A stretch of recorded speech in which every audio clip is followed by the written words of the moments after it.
ದಾಂಡೇಲಿ ನಗರದ ಅಂಬೇವಾಡಿಯಲ್ಲಿರುವ G+2 ಮನೆಗಳ ಸುತ್ತಮುತ್ತಲೂ ಬೆಳೆದಿರುವ ಗಿಡಗಂಟಿಗಳು, ಪೊದೆಗಳು ಹಾಗೂ ಕಸಗಳನ್ನು ತೆರವುಗೊಳಿಸುವ ಸ್ವಚ್ಛತಾ ಕಾರ್ಯಕ್ರಮ ನಡೆಯಿತು. ದಾಂಡೇಲಿ ಸಮಗ್ರ ಹೋರಾಟ ಸಮಿತಿ ಪದಾಧಿಕಾರಿಗಳು G+2 ಮನೆಗಳ ನಿವಾಸಿಗಳು ಹಾಗೂ ನಗರಸಭೆಯ ಸಹಯೋಗದಲ್ಲಿ ಈ ಸ್ವಚ್ಛತಾ ಕಾರ್ಯಕ್ರಮ ಹಮ್ಮಿಕೊಳ್ಳಲಾಯಿತು.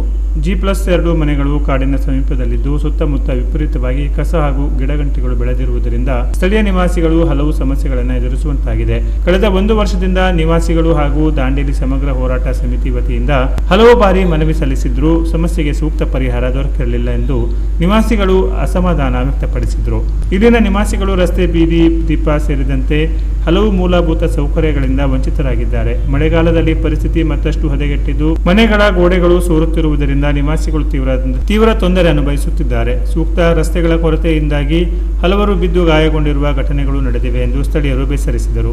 ನಿವಾಸಿಗಳ ಸಮಸ್ಯೆಗಳನ್ನು ಗಮನಿಸಿದ ದಾಂಡೇಲಿ ಸಮಗ್ರ ಹೋರಾಟ ಸಮಿತಿ ಸ್ಥಳೀಯರ ಸಹಯೋಗ ಹಾಗೂ ನಗರಸಭೆಯ ಅನುಮತಿ ಮತ್ತು ಸಹಕಾರದೊಂದಿಗೆ ಸ್ವಚ್ಛತಾ ಕಾರ್ಯಕ್ಕೆ ಮುಂದಾಗಿದೆ. ಮೊದಲ ದಿನದ ಸ್ವಚ್ಛತಾ ಕಾರ್ಯದಲ್ಲಿ G+2 ಮನೆಗಳ ಸುತ್ತಮುತ್ತ ಬೆಳೆದಿದ್ದ ಗಿಡಗಂಟಿ ಹಾಗೂ ಕಸದ ಪೊದೆಗಳನ್ನು ತೆರವುಗೊಳಿಸಿ ಕಾರ್ಯ ಕೈಗೊಳ್ಳಲಾಯಿತು. ಈ ಸಂದರ್ಭದಲ್ಲಿ ದಾಂಡೇಲಿ ಸಮಗ್ರ ಹೋರಾಟ ಸಮಿತಿ ಅಧ್ಯಕ್ಷ ಅಕ್ರಮ್ ಖಾನ್, ಉಪಾಧ್ಯಕ್ಷ ಅಶೋಕ್ ಪಾಟೀಲ್, ಮೊಹಮ್ಮದ್ ಗೌಸ್ ಬೆಟಿಗೇರಿ, ಧನಂಜಯ್ ಕಲ್ವೋಟ್ಕರ್, ಫಾರೂಕ್ ಶೇಖ್, ಜೈಲಾದಿ ಕಲ್ಯಾಪುರ, ಮುಜಿಬಾ ಶಬ್ಬಿ ಚೋಪ್ಡಾ ಸೇರಿದಂತೆ G+2 ಮನೆಗಳ ಸ್ಥಳೀಯ ನಿವಾಸಿಗಳು ಉಪಸ್ಥಿತರಿದ್ದರು. G+2 ಮನೆಗಳ ನಿವಾಸಿಗಳಿಗೆ ಅಗತ್ಯವಾದ ಮೂಲಭೂತ ಸೌಕರ್ಯಗಳನ್ನು ಕಲ್ಪಿಸುವುದರ ಜೊತೆಗೆ ಸಮಸ್ಯೆಗಳಿಗೆ ಶಾಶ್ವತ ಪರಿಹಾರ ಕಲ್ಪಿಸಲು ನಗರಸಭೆ ಅಗತ್ಯ ಕ್ರಮ ಕೈಗೊಳ್ಳಬೇಕು. 84 ಮನೆಗಳನ್ನು ವಿತರಣೆ ಮಾಡಲು ಕ್ರಮ ವಹಿಸಬೇಕು ಎಂದು ಮುಂದಿನ ಮನೆಗಳ ಕೆಲಸವನ್ನು ಪ್ರಾರಂಭಿಸಬೇಕು ಎಂದು ಹೋರಾಟ ಸಮಿತಿ ಹಾಗೂ ಸ್ಥಳೀಯ ನಿವಾಸಿಗಳು ಒತ್ತಾಯಿಸಿದ್ದಾರೆ.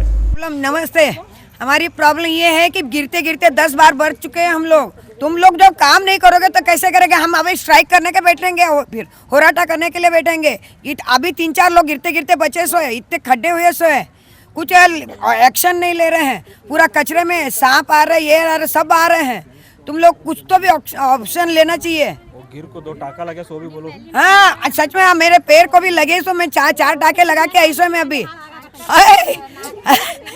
नहीं, सच में पैर को बताऊं क्या? ये देखो, ये देखो, ये देखो, तो फिर क्या है मतलब वो?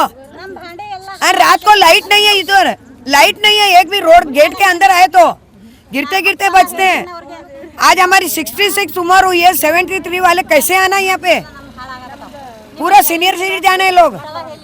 ಕಷ್ಟ ಭವ್ಯವಾಗಿ ಬೆಳೆದು ಪ್ರಾಣಿಗಳ ಅಡಿಕ್ಕುಂತು ಇಲ್ಲಿ ಸಾಲಿ ಹುಡುಗರು ಇರ್ತಾವೆ, ಅಲ್ಲಿ ಹೋಗೋ ಬರೋರು ಜನ ಇರ್ತಾರೆ. ಅವ್ರನ್ನ ಯಾವಾಗ ಏನು ಕಬಳಿಸ್ತಾವ, ಕರೆ, ಚಿರತೆ, ಹಾವು, ಬೇರೆ ಬೇರೆ ಹೀಗೆಲ್ಲ ಪ್ರಾಣಿಗಳು ಬರ್ತಾ ಇದ್ದಾವೆ. ಒಂದು ಈಗ ಮಕ್ಕಳಿಗೆ ಭಯ, ಇಲ್ಲಿ ಅಡ್ಡಾಡೋರಿಗೂ ಭಯ. ಅದಕ್ಕೆ G+ ಕಡೆ ಏನು ರೋಡ್ ಹೋಗಲಿ, ಈಗ ನಾವು ಕೊನೆ ಮನೆಯವರೆಗೂ ಹೋಗಿ ಬಂದೀವಿ. ಇಲ್ಲಿ G+2 ಹತ್ರ ಟೋಟಲ್ ಎಲ್ಲ ಚಿಪಡ ಆಗಿದೆ. ಚಿಪಡ ಆಗಿದ್ಮೇಲೆ ಇಲ್ಲಿ ಕರೆ, ಚಿರತೆ, ಆಮೇಲೆ ಹಾವುಗಳು, ಮಸಲಿಗಳು. ಹೋದ ವರ್ಷ ಮಸಲಿನೂ ಬಂದಿತ್ತು ಈ ಕಡೆ, ಮತ್ತು ಇನ್ನೂ ಮಟ್ಟ ಯಾವುದೂ ಇಲ್ಲಿ ಕ್ಲೀನ್ ಮಾಡ್ತಾಯಿಲ್ಲ. ಇವತ್ತೇ ಒಂದು 2 ಜನ ಬಂದಾರೆ. ಟೋಟಲಿ ಎಲ್ಲ ಚಿಪಡ ತೆಗಿಬೇಕು. ಆಮೇಲೆ 2ನೇದು ಅಂತ ಹೇಳಿದರೆ ಇಲ್ಲಿ ಅಂಗನವಾಡಿ ಹತ್ರ ಎಲ್ಲ ರೆಡಿಯಾಗಿದೆ, ರೋಡ್ ಎಲ್ಲ ರೆಡಿಯಾಗಿದೆ. ಜನ ಬರಲಿಕ್ಕೆ ಹೋಗಲಿಕ್ಕೆ ಭಾಳ ಕಷ್ಟ ಇದೆ ಇಲ್ಲಿ. ಮತ್ತು ಆಮೇಲೆ ಲೈಟ್ ಒಂದಿಲ್ಲ. ಆಮೇಲೆ ಇಲ್ಲಿ ನೀವು G+2 ಮನೆಗಳು ಒಂದು ಕೊಡ್ತಾಯಿಲ್ಲ. 2ನೇದು ಅಂದರೆ ಇಲ್ಲಿ ಅಂಗನವಾಡಿ ಮೇಲೆ ಒಂದು ಅಂಗನವಾಡಿ ಅಂಗಡಿಗಳು ಎಲ್ಲ ಕಟ್ತಾಯಿದ್ದೀರಿ. ಡೆವಲಪ್ಮೆಂಟ್ ಆಗಿ ನೀವಾಗಿ ಮಾಡ್ತಾಯಿದ್ರಿ, ಬಟ್ ಮನೆ ಎಲ್ಲ ಯಾಕೆ ಕೊಡ್ತಾಯಿಲ್ಲ ನೀವು? ಆದಷ್ಟು ಬೇಗ ಮನೆ ರೆಡಿ ಮಾಡಿ ಕೊಟ್ಟರೆ ಜನಕ್ಕೆಲ್ಲ ಎಲ್ಲರಿಗೂ ಒಳ್ಳೆಯದಾಗ್ತೈತಿ. ಬೇಗ ಮತ್ತು ಏನಿದೆ ಚಿಪ್ಪ ಎಲ್ಲ ಕ್ಲೀನ್ ಮಾಡಬೇಕಂತ ನಾನು ಕೂಡಲೇ ಮಾಡಬೇಕು ಅಂತೇಳಿ ನಾವು ದಾಂಡೇಲಿ ಸಮಗ್ರ ಅಭಿವೃದ್ಧಿ ಸಮಿತಿ ಪರವಾಗಿ ಒತ್ತಾಯ ಮಾಡ್ತೇವೆ. ಕೂಡಲೇ ಇದನ್ನು ಆ್ಯಕ್ಷನ್ ತಗೊಳ್ಬೇಕು ಅಂತೇಳಿ. ದಾಂಡೇಲಿ ಸಮಗ್ರ ಹೋರಾಟ ಸಮಿತಿಗೆ ನೀವು ಯಾರು ಮಾತಾಡ್ತೀರಿ? ಸಮಿತಿಗೆ ಯಾವುದೇ ಭರವಸೆ ಮಾಡುವಂಥದ್ದಲ್ಲ. ಆದ್ದರಿಂದ ನಾವು ಮತ್ತೆ ಈಗ ನಿಮ್ಮೆಲ್ಲರ ಒಪ್ಪಿಗೆ ಮೇಲೆ ನೀವು ಹಾಂ ಅಂತ ಹೇಳಿದ್ರಿ ಅಂಥೇಳಿ ನಾಳೆ ಬೆಳಿಗ್ಗೆ 10 ಗಂಟೆಗೆ ಸೇಮ್ ಇದೆ ಮತ್ತೊಮ್ಮೆ ಪ್ರೊಸೆಸ್ ನಾವು ಚಾಲು ಮಾಡುವ. ಎಲ್ಲರೂ ಸೇರಿ ನಾಳೆ ಬೆಳಿಗ್ಗೆ 10 ಗಂಟೆಗೆ ಸ್ಟಾರ್ಟ್ ಮಾಡುವ. ನಾವು ಮಾಡ್ತೇವೆ ಅಂದರೆ ಇಷ್ಟ ಅಲ್ಲ, ಅದು ಇಲ್ಲಿಂದ 84 ಮನೆ ಆಗಿದಲ್ಲ ಕೊನೆ ಬ್ಲಾಕ್, ಆ ಕೊನೆವರೆಗೂ ಮಾಡಬೇಕು.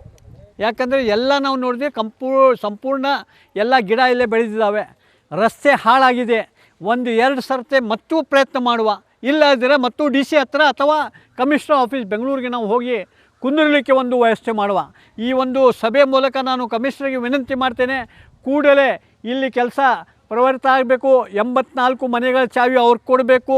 ಬ್ಯಾಂಕ್ ಲೋನಿನ ಬಗ್ಗೆ ಕರೆಕ್ಟಾಗಿ ವ್ಯವಸ್ಥೆ ಮಾಡಬೇಕು. ಈಗ ಜನ ದುಡ್ಡು ತುಂಬಲಿಕ್ಕೆ ಹೋದರೆ ಯಾರ್ಯಾರೋ ಅಲ್ಲಿ ಅಧಿಕಾರಿಗಳು ನಮ್ಮ ಜನರಿಗೆ ಮಿಸ್ಗೈಡ್ ಮಾಡ್ತಾ ಇದ್ದಾರೆ. ಯಾರೇ ಈಗ ತುಂಬಲಿಕ್ಕೂ 1,20,000 ರೂಪಾಯಿ ತುಂಬ್ತೇವೆ ಅಂತ ಹೇಳಿದ್ರೆ ಚಾವಿ ಕೊಡೋದಿಲ್ಲ ಅಂತ ಹೇಳ್ತಾರಂತೆ. ಯಾರು ತುಂಬಿದ್ರೆ ನನ್ನ ಜೊತೆ ಬರ್ರಿ, ನಾನು 10 ನಿಮಿಷದಲ್ಲಿ ಚಾವಿ ನಿಮ್ಗೆ ಕಳಿಸಿ ಹೊರಗೆ ತೊಗೊಂಡು ಬರ್ತೀನಿ. ಯಾರು ಬೇಕಾದ್ರೂ ಇರಲಿ, ಬ್ಯಾಂಕ್ ಲೋನ್ ಇರಲಿ, ಏನು ನಿಮ್ಗೆ ಚಾವಿ ಕೊಡಿಸೋದು ನಮ್ಮ ಕೆಲಸ. ನೀವೆಲ್ಲ ಗಟ್ಟಿಯಾಗಿ ನಿಂತರೆ ಇದು ಮಾಡ್ತೇವೆ. ಕಮಿಷನರ್ ನಿನ್ನೆ ಹೇಳಿದ್ದಾರೆ, ಒಂದು 2 ದಿವಸದಲ್ಲಿ ಈಗ ಸುಮಾರು 7 ಜನ 1,20,000 ರೂಪಾಯಿ ತುಂಬಿದ್ದಾರೆ, ಅವರಿಗೆ ಚಾವಿ ಕೊಡ್ತೇವೆ ಅಂಥೇಳಿ. ಅದನ್ನು ಸಹ ಕಾಯುವ, ಇಲ್ಲರೆ ಮತ್ತೆ ಅದಕ್ಕೆ ನಾವು ಮುಂದೆ ಹೋಗೋಣ ಅಂಥೇಳಿ ಹೇಳಿ ನನ್ನ 2 ಮಾತು ಮುಗಿಸ್ತೇನೆ. ನೀವೆಲ್ಲರೂ ಬಂದು ಇದಕ್ಕೆ ಸಹಕರಿಸಿದ್ದಕ್ಕಾಗಿ ಎಲ್ಲರಿಗೂ ಅಭಿನಂದನೆ. Canara plus news, Dandeli.